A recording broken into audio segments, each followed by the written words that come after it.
Қайырлы күн. Бүгін біз заманында атағына адам шошыған саяси тұтқындардың мекені Карлаг лагері жайлы айтатын боламыз.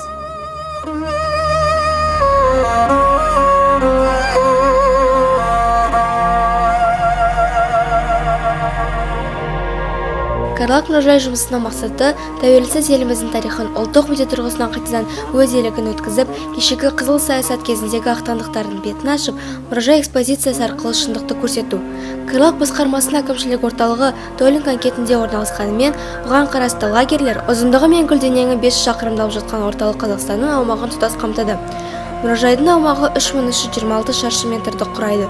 Онда Карлагтың құрылуынан бастап тәуелсіз Қазақстанның қазіргі тарихына дейін тұтас қамтылған. Жылына шамамен 3000-нан астам турист дәл осы мұражайға келеді. Мәдени орында жалпы саны 23 зал бар. Мұражай қызметкерлері ғылыммен де айналысып, архивтермен байланыс орнатып, жыл сайын мұражай қазынасына құнды жәдігерлер мен қажет ақпарат толтырып келеді. Экспозицияны дайындау кезінде қазіргі заманның озық үлгілерін кеңінен енгізіледі. Оған ғылым мен техника жетістіктері пайдаланылды. Әрбір зал мультимедиялық анимация құрылымдармен, көрнекті құралдармен жабдықталды. Ондағы әрбір жәдігер құжат, қағаз сөйлеп тұр деуге болады. Мәселен, Карлагтың құрылуы залын алайық. Ол 1928 жылдан басталады. Ал әйелдер мен балалар залында әйелдердің айқайы, балалардың жылауы бәрі сол күйінде естіледі. Мұражайдың әр залы өзіне тән бейне фотосуреттермен әспеттелген.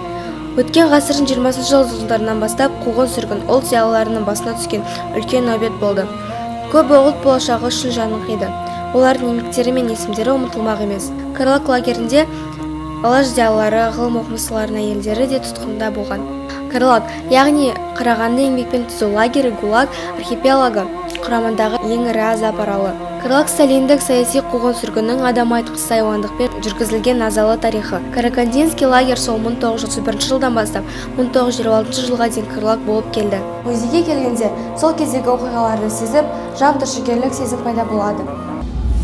Қиын қыстау қилы заманда не болмаған байтақ даламда, тарихтағы талай боранда мың жанып мың өшкенбіз. Қашан от пен суға түспедік, бақыт үшін бәрін істедік. Бірлігіміз бойға күш беріп, сан сынақты кешкенбіз. Күлтегіміз қаған білгенбіз, құламаған елміз мүлдеміз. Көк аспан мен көк ту астында күн сөнгенше біргеміз. Қыран қазақ бері кіргенбіз, құламаған елміз мүлдеміз. Әлі бізде алар асу көп, бәрімізде біргеміз.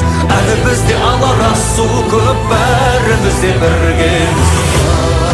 Егер де сіздерде Карлаг лагерінде шынайы оқиғалар сезімдеріңіз келсе, Карлаг музейіне келіңіздер.